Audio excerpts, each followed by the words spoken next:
Paz seja convosco. Eu vou inverter um pouco a ordem. Nós vamos tratar o ser de Deus primeiro, falando sobre a Trindade divina, a Trindade de Deus. Nós já estamos caminhando há uns 2, 3 domingos já. E no domingo passado nós falamos um pouco sobre consciência, sobre autoconsciência. E falamos também que uma personalidade, ela possui inteligência. Como é nosso costume, a gente faz um breve resumo da aula passada para a gente poder dar continuidade. Uma personalidade, ela possui inteligência. E aí nós falamos que os animais, eles possuem cérebro, mas que eles não conseguem ser racionais. Apesar de eles terem cérebro, eles não são racionais, eles não conseguem estabelecer metas e atingirem essas metas de uma forma inteligente. A inteligência dos seres humanos é uma das características da imagem de Deus. Deus é um ser inteligente, nós somos criados à imagem e semelhança de Deus e também nós somos inteligentes. A inteligência é típica de seres pessoais como Deus, como ser humano e como anjos, inclusive demônios. Uma personalidade também, conforme nós falamos na semana passada, possui autodeterminação. Essa capacidade tem a ver não simplesmente com a elaboração de um plano inteligente, mas também com toda a execução desse plano. O animal não faz isso. Ele faz as coisas por instinto, mas não como algo preparado inteligentemente. Deus possui muito mais autodeterminação que as suas criaturas, porque além de inteligente, Ele é todo poderoso. Nós podemos fazer os nossos planos, mas nem sempre eles dão certo, porque tem uma série de fatores que nos fogem, nos escapam das nossas mãos. No caso de Deus, não. Tudo que Ele planeja, tudo que Ele executa, tem sucesso. Ninguém impede a Deus de fazer o que lhe apraz. Falamos também que uma personalidade possui afeições. E falamos que o nosso Deus, Ele tem sensações de tristeza, alegria, ira ou de amor, mas diferentemente de mim e de você, não tem a mácula do pecado. A ira dele é santa, o amor dele é santo, a tristeza e a alegria também, a nossa, sempre imaculada pelo pecado, trazendo um desejo, a vontade, o nosso sentimento sempre em primeiro plano. As nossas emoções afetam, os nossos desejos afetam as nossas emoções. Se você está bravo com alguém, você não vai querer ouvir o que ela tem a falar. Isso é uma coisa que é do ser humano. Se o ser humano ele te prejudica de alguma forma, você quer de alguma maneira revidar ou então falar mal dele. Isso não acontece dentro do plano divino. Falamos também, começamos a dizer que há um problema no conceito da Trindade divina, em especial dentro da igreja, em que as pessoas elas falam sobre a figura de Deus, ninguém tem problema em dizer sobre a figura de Deus, ninguém tem problema em falar sobre a figura de Jesus, e ninguém tem problema de falar sobre a figura do Espírito Santo. Mas quando se fala em 3 seres em um, as pessoas têm dificuldade, em especial porque é um tema que é difícil do nosso entendimento. Nós já falamos sobre o conceito da física, em que 2 corpos não podem ocupar o mesmo espaço ao mesmo tempo. Imagina 3. E nós temos esse tipo de dificuldade. De onde veio esta palavra Trindade? Se você procurar de Gênesis a Apocalipse, a palavra Trindade ela não existe. É um termo teológico que ele foi usado pela primeira vez aproximadamente no ano 220 depois de Cristo, em que as pessoas começaram a estudar teologia, começaram a estudar o ser de Deus e definiram essa palavra para dizer da figura de Deus composto de Deus Pai, de Deus Filho e de Deus Espírito Santo. Ambos os testamentos, tanto o Antigo Testamento como o Novo Testamento, fazem referência a essa matéria. Mas nós podemos evidenciar que é muito mais fácil você entender o Novo Testamento, é muito mais claro do que no Antigo Testamento. Este entendimento mais claro do Novo Testamento é devido a um caráter progressivo da revelação. É como se você pegasse um livro, qualquer para você ler, um livro de Jorge Amado, de Machado de Assis, e você começasse a ler a história. Até que você chegue no fim da história, você vai ter muitos elementos que você não conhece, em que o autor ele vai desvendando com o passar do tempo. A revelação da palavra ela é similar. Começa-se uma revelação em Gênesis, em que você só vai entender todo o contexto quando você chega em Apocalipse, porque há uma revelação sendo desvendada de forma progressiva para o ser humano. O ser humano ele não tem capacidade de receber a carga total de informações. Então ele foi dando a conta-gotas por toda a história através da palavra de Deus, e aí você vai lendo, você vai entendendo, mas é muito mais fácil você entender primeiro o Novo Testamento do que o Antigo Testamento. Quando você lê o Antigo Testamento sem a ótica do Novo Testamento, o que você vê é destruição, morte, brutalidade, e você não consegue entender. Mas quando você lê o Novo Testamento, ele começa a te dar uma luz melhor para você entender o Antigo Testamento. Examinaremos a base bíblica na ordem inversa, exatamente por isso que eu estou falando. A ordem inversa. Então, em vez de a gente olhar a Trindade primariamente em relação ao Antigo Testamento, nós vamos olhar primeiro a ocorrência no Novo Testamento, para que então a gente possa identificar no Antigo Testamento com mais facilidade. Amém? Fica relativamente fácil elaborar a doutrina da Trindade a partir dos grandes eventos redentores. E quais são eles? Primeiro, encarnação do Verbo divino, nascimento de Cristo.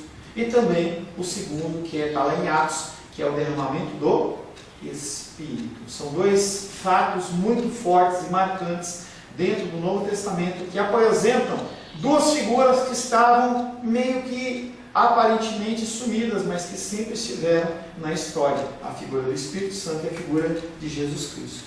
A tentativa desse estudo é a partir do que está patente, do que está visível no Novo Testamento, para algo que nós vamos ver que está latente no Antigo Testamento. Ele está meio escondidinho.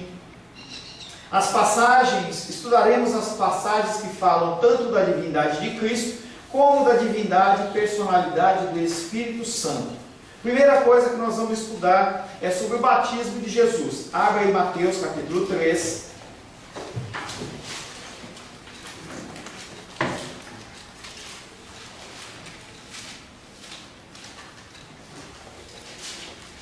Mateus capítulo 3. Sebastião, por gentileza, versos 13 a 17.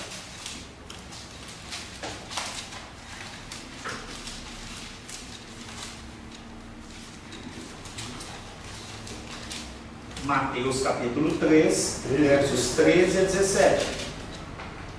Por esse tempo, dirigiu-se Jesus da Galileia para o Jordão, a fim de que João o batizasse.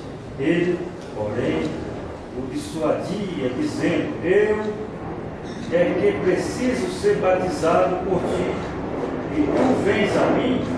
Mas Jesus lhe respondeu: deixa por enquanto, porque assim nos convém cumprir toda a justiça.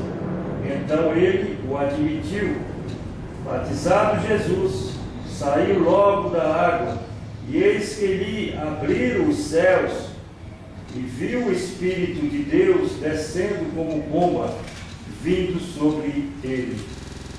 E eis que uma voz dos céus que dizia: este é o meu Filho amado, em quem me comprazo. Comprazo, me alegro.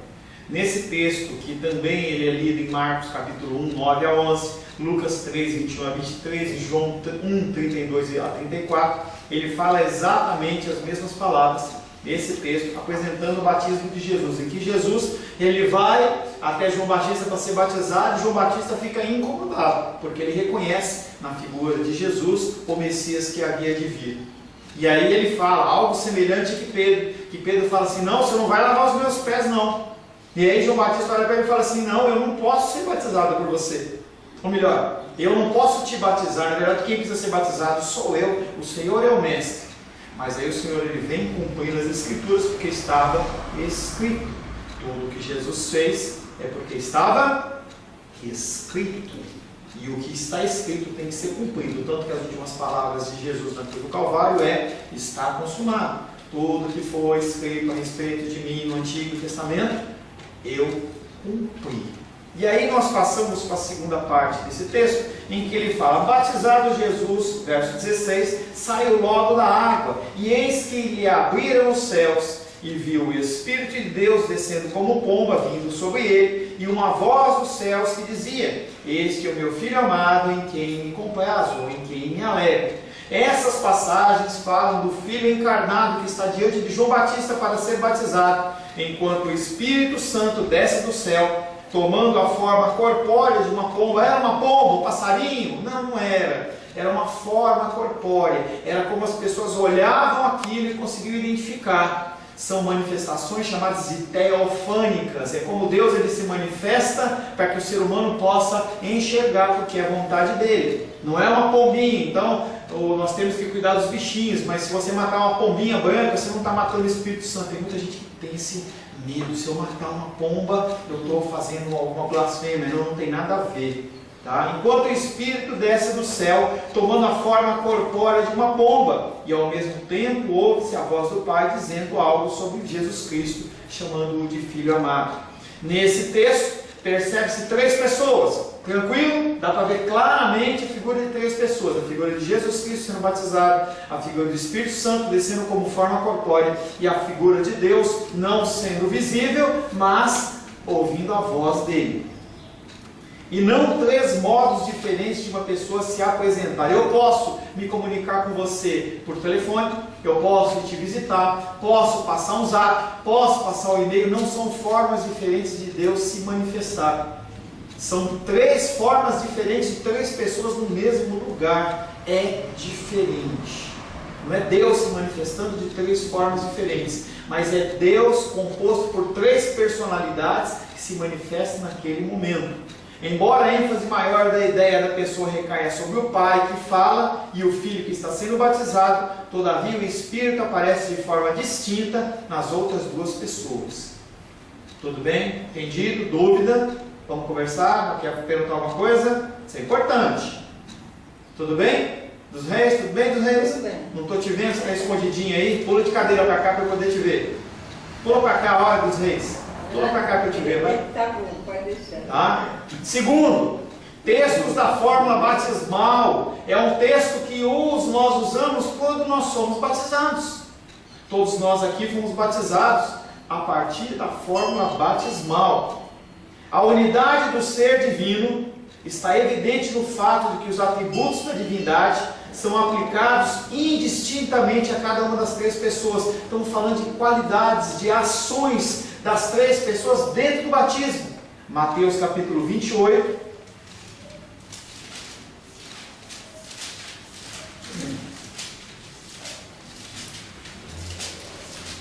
Versos 16 a 20. Edilene, por gentileza. Mateus 28, versos 16 a 20. Seguiram todos os discípulos para a Galiléia, para o monte que Jesus lhes designara. E quando o viram, o adoraram, mas alguns duvidaram.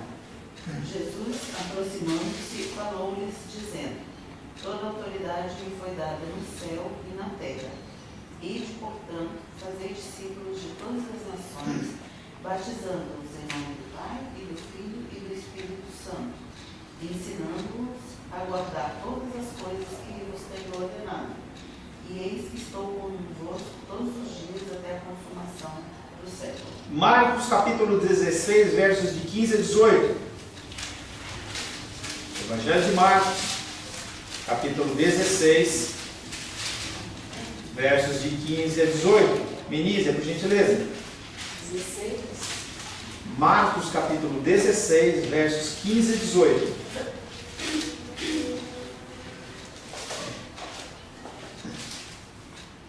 Quem crer e for batizado será salvo, quem porém não crer será condenado. Não. Marcos 16, 17? 15 a 18. Ah, 15. E disse-lhes: Ide por todo mundo e pregai o evangelho a toda criatura. Quem crer e for batizado será salvo, quem porém não crer será condenado. Estes sinais vão acompanhar aqueles que creem. Em meu nome expelirão demônios, falarão novas línguas, pegarão serpentes, e se alguma coisa mortífera beberem, não lhes fará mal. Se impuserem as mãos sobre enfermos, eles ficarão curados. E aí no verso 16, que foi o primeiro, quem crer e for batizado com fórmula, em nome do Pai, em nome do Filho e em nome do Espírito Santo. O fato de cada uma delas apresentar obras puramente divinas é outra vez a evidência da divindade de cada uma. A singularidade da fórmula batismal está na ênfase que dá a unidade das 3 pessoas. Quando você é batizado em nome do Pai, do você faz uma aliança com o Pai, você faz uma aliança com o Filho, você faz uma aliança com o Espírito Santo, cada um na sua característica especial. Você crê em Deus Pai como seu Criador, você crê em Jesus Cristo como seu Salvador, você crê no Espírito Santo como seu Consolador, então eu te batizo em nome do Pai, do Filho e do Espírito Santo. É tão interessante que essa oração em nome do Pai, do Filho e do Espírito Santo, ela só é para ser usada dentro do batismo. Não é para você usar normalmente. A oração natural nossa é: eu oro pela Diene em nome de Jesus. Eu oro pela Rosângela em nome de Jesus. Se eu for batizar alguém, eu oro em nome do Pai, do Filho e do Espírito Santo. A oração em nome do Pai, do Filho e do Espírito Santo não é para ser usada de uma forma corriqueira, sim numa condição batismal. Mas pastor, eu gosto de orar, tem problema? Não tem problema. Estou falando para você do que é certo e do que é errado. Quando você orar em nome do Pai, do Filho e do Espírito Santo, Deus vai entender que você está fazendo uma oração em relação a Deus, com Jesus Cristo, mas o correto é você orar em nome de Jesus e usar apenas a forma batismal dentro do batismo. Só batismo ou qualquer aliança? Batismo, fórmula batismal, tá? Bênção apostólica, 2 Coríntios capítulo 13, verso 13. No casamento, por exemplo, não. Boa pergunta, eu teria que pesquisar. Por isso eu perguntei se qualquer aliança. O batismo é uma aliança, né?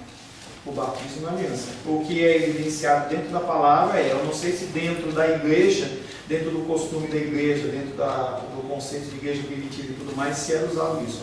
Eu vou pesquisar. Tá? Mas dentro do contexto da forma batismal é utilizado com referência nesses dois textos que nós passamos. 2 Coríntios capítulo 13, verso 13. 13. Tá, 13. Por favor, Jenny.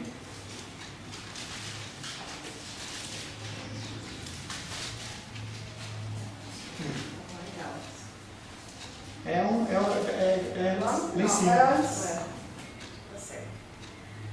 A graça do Senhor Jesus Cristo, e o amor de Deus e a comunhão do Espírito Santo sejam com todos nós. Tá? Essa é uma bênção que todo final de culto, o pastor ou a autoridade religiosa, ele impetra sobre as pessoas que estão no lugar. Então a gente fala que a graça do Senhor Jesus Cristo, o amor de Deus e a comunhão do Espírito Santo sejam com todas vós. Às vezes a gente muda a sequência, mas os elementos são esses. Tá? Esse texto mostra de maneira clara também as três pessoas sendo apontadas como as beneficiadoras dos remidos de Deus. Deve ser observado que esse texto mostra que as funções abençoadoras de cada uma das pessoas tem um caráter pessoal. Jesus Cristo nos concede graça, Deus nos concede amor e o Espírito Santo nos concede comunhão. Tá? A graça, o amor e a comunhão são propriedades de pessoas, não de energias ou poderes, como as pessoas acham que Deus ele é uma força, uma energia. Não, são características de pessoas, e nós já olhamos nas personalidades que as personalidades, elas demonstram amor, afeição, ira, são conceitos que tem no ser humano, mas que também tem na figura divina. Apocalipse capítulo 1, verso 4 e 5.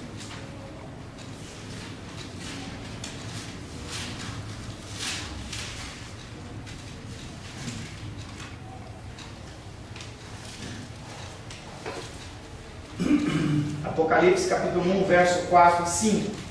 João às 7 igrejas que se encontram na Ásia, graça e paz a vós outros, da parte daquele que é uma pessoa, daquele que era outra pessoa, e o que há de vir, outra pessoa, da parte dos 7 espíritos em que se acham diante do trono, e da parte de Jesus Cristo, a fiel testemunha, o primogênito dos mortos e o soberano dos reis da terra. E aí eu falei errado, não são 3 pessoas na primeira condição, tá?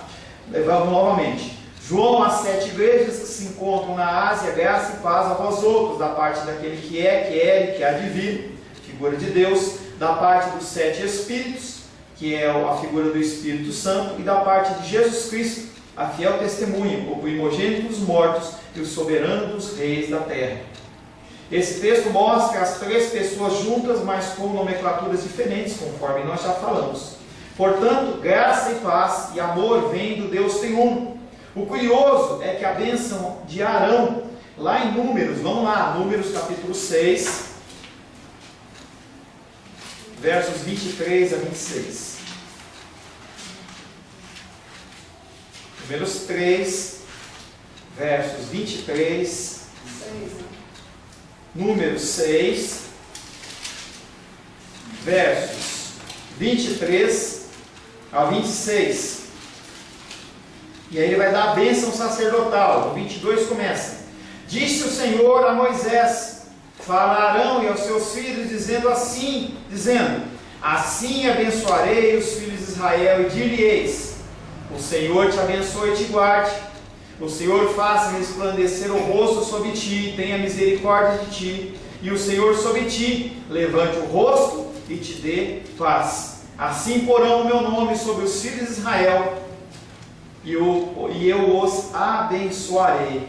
Essa bênção também mostra uma espécie de trindade, se a vermos como a luz derramada pelo ensino do Novo Testamento, pois nela o nome Santíssimo aparece 3 vezes, onde em cada vez aparece uma promessa de bênção, e cada bênção dessa se refere uma a Deus Pai, outra a Deus Filho e outra a Deus Espírito Santo. Por isso que eu falei que quando você olha só o Antigo Testamento, você não consegue enxergar isso. Mas quando você tem já a ótica do Novo Testamento, você consegue perceber num texto como esse, que há a figura de 3 bênçãos independentes, que não são dadas por um ser, mas é dado um por um, outro pelo Filho e outro pelo Espírito Santo.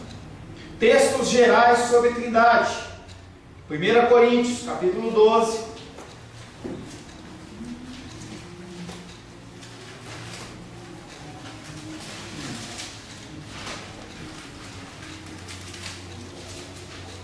Versos 4, 5 e 6. Ora, os dons são diversos, mas o Espírito é o mesmo. E também há diversidade nos serviços, mas o Senhor é o mesmo. E há diversidade nas realizações, mas o mesmo Deus é quem opera tudo em todos. Nessa passagem, novamente, a menção de 3 pessoas, exercendo funções diferentes na capacitação da igreja. O Espírito é o mesmo que distribui os dons para o corpo. Verso 4. O Filho é aqui chamado de Senhor, é quem determina o lugar onde os membros do corpo vão trabalhar. O Espírito Santo, ele capacita. Jesus Cristo é quem determina onde cada um vai trabalhar. E o Pai é quem dá a diversidade das realizações dos membros do corpo, no verso 6, determinando assim o sucesso do trabalho dos mesmos. Cada vez vai ficando mais escondidinho, mas está aí. A figura de Deus Pai, Deus Filho e Deus Espírito Santo. Efésios capítulo 4.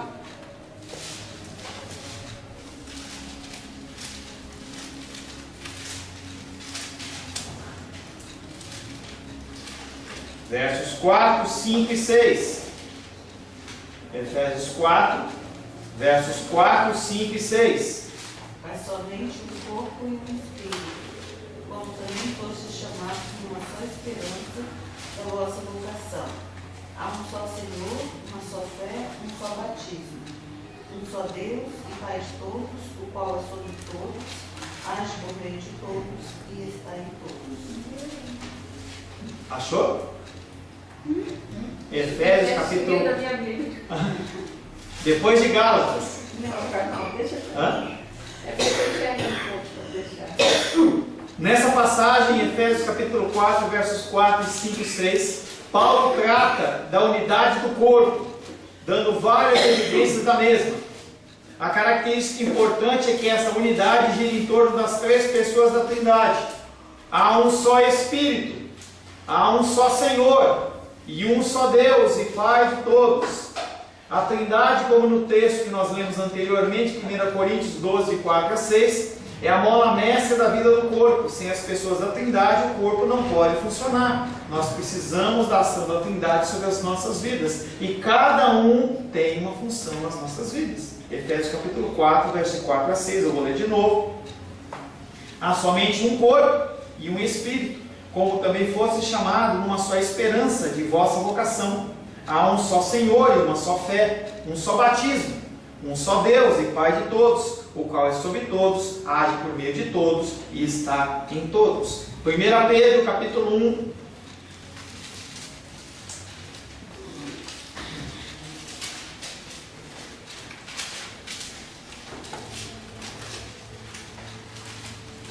1 Pedro capítulo 1, verso 1 e 2. Pedro, apóstolo de Jesus Cristo, aos eleitos que são forasteiros da dispersação, no Ponto, Galácia, Capadócia, Ásia e Bitínia, eleitos segundo a presciência de Deus Pai, em santificação do Espírito, para a obediência e a aspersão do sangue de Jesus Cristo. Graça e paz sejam multiplicadas.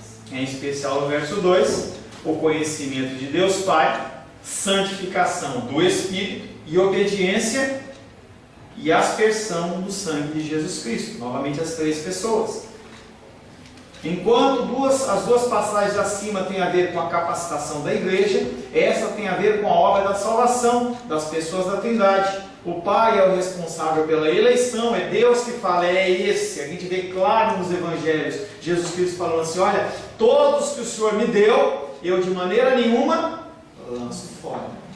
E aí todas as pessoas que vêm a Cristo, vêm através de Deus. Deus fala, é esse, vai.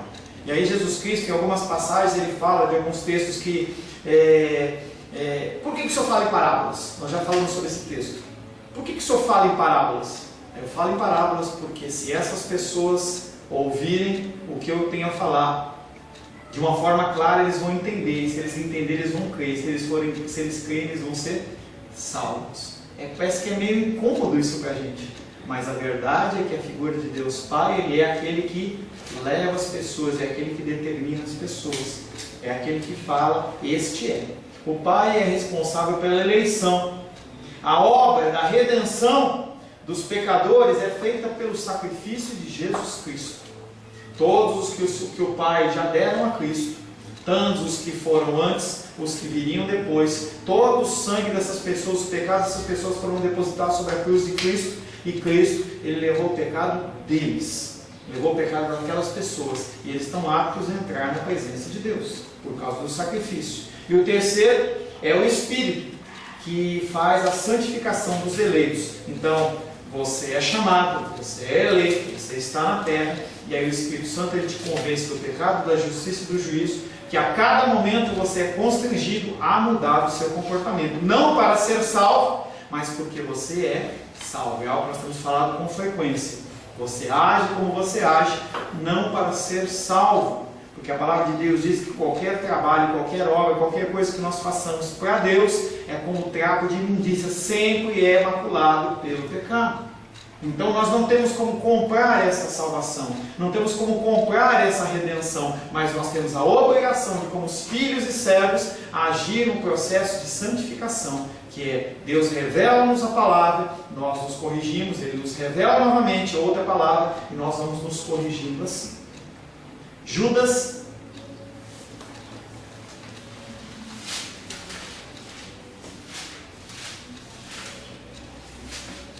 não tem capítulo, porque só tem um capítulo. Versos 20 e 22. 20 a 22. Você vá, por favor. Judas é antes de Apocalipse.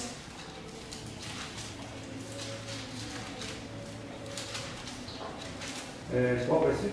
20 e 22. 20, 21 e 22.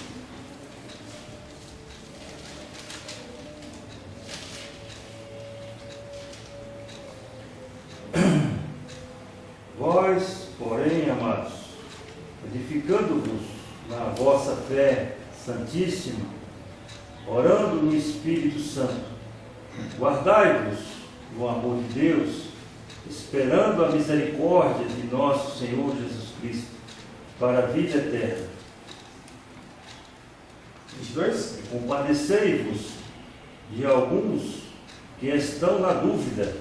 23 também, por favor. Salvai-vos, arrebatando-os do fogo, quanto a outros, sede também compassivos em temor, detestando até a roupa contaminada pela carne. Essa passagem novamente mostra as três pessoas exercendo funções diferentes na vida dos santos. Quem que guarda os santos no seu amor? Deus Pai. Ele é quem guarda os santos no seu amor. Ele é quem vai guardar você para que no meio da luta e dificuldade você seja perseverante. A perseverança dos santos parte de Deus. O Filho é a expressão da misericórdia divina, na qual os santos devem esperar. Nós aguardamos em Deus, aguardamos em Cristo, a nossa redenção, porque o preço já foi pago. Quando há acusação contra mim, contra você, Jesus Cristo está lá como nosso advogado. Ele fala: eu já paguei o preço. Sobre eles tem que ser utilizada, aplicada a misericórdia. O que é misericórdia? É algo que você não merece, mas que você recebe. Deus olha para nós não merecemos, mas através do sacrifício de Cristo Ele nos concede misericórdia. Pastor, Fale, meu amor. quem escreveu a Epístola de Judas? É desconhecido. Não é Judas Iscariotes, tá? Não tem. Tem muitos livros. Eu acho que não, agora fiquei na dúvida, tá? Eu vou verificar. Tá? Mas teve um outro apóstolo chamado Judas? Tinha, é por isso que eu vou verificar. Aqui está como autor Judas, o irmão de Jesus. Então tá aí. Tá? Então, não, mas... Judas, irmão de Jesus. Servo de Jesus Cristo, irmão de Tá, Tiago. beleza. O escritor é Judas, irmão de Jesus. Tá? É o outro Judas. Eu tinha esquecido desse segundo Judas. O Espírito é aquele que edifica os santos na fé santíssima. Ou seja, no corpo da doutrina recebendo a mesma fé, uma vez por todas foi entregue aos santos. O Espírito ele é aquele que faz com que nós, na nossa caminhada, nós nos santifiquemos. Primeiro, fale. Não, pode falar, depois eu tenho. Pode falar aqui. É quem, quanto aos outros, quem são esses outros? Qual o versículo? No último 23. De Judas. Tá. 17. Vós, porém, amados, lembrai-vos das palavras anteriormente proferidas pelos apóstolos do nosso Senhor Jesus Cristo, os quais vos diziam: no último tempo haverá escarnecedores andando segundo as ímpias paixões. São esses os que promovem divisões sensuais que não têm o Espírito. Vós, porém, amados, edificando-vos na vossa fé santíssima, orando no Espírito Santo, guardai-vos no amor de Deus, esperando a misericórdia do nosso Senhor Jesus Cristo para a vida eterna, e compadecei-vos de alguns que estão na dúvida, salvai-os, arrebatando-os do fogo. Quanto a outros, sede também compassivos em temor, detestando até a roupa contaminada pela carne. Não sei. Podem ser aqueles que ainda não conhecem o Evangelho, tá? Que não ouviram, e está falando de gentios. Está falando daquelas pessoas que não são convertidas.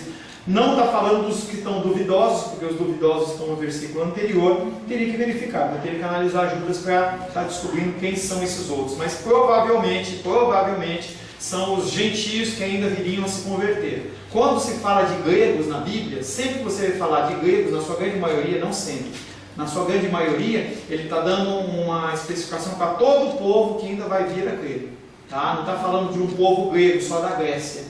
É como quando ele fala do povo cananeu lá no Antigo Testamento, ele não está falando só do povo cananeu, ele está falando dos jebuseus, dos amorreus, de todos eles que fazem parte daquele povo que vive naquela região. Tá? Mas eu vou verificar também. Tá? O ensino de Cristo mostra a doutrina da Trindade. Em vários lugares dos Evangelhos, Jesus diz que Deus é seu Pai e que esse Pai é um Espírito que tem a vida em si mesmo. Vamos lá, em João capítulo 4, verso 24.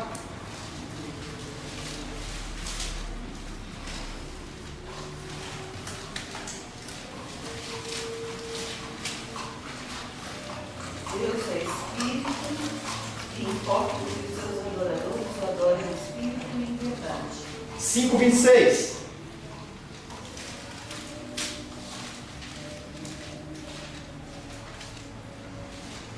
Porque assim como o Pai tem vida em si mesmo, também concedeu ao Filho ter vida em si mesmo. Novamente, em vários lugares dos Evangelhos, Jesus diz que Deus é seu Pai e que esse Pai é um Espírito que tem vida em si mesmo. Ao mesmo tempo, Jesus ensina que Ele e o Pai são da mesma essência, afirmando ser igual a Ele. João 5,18.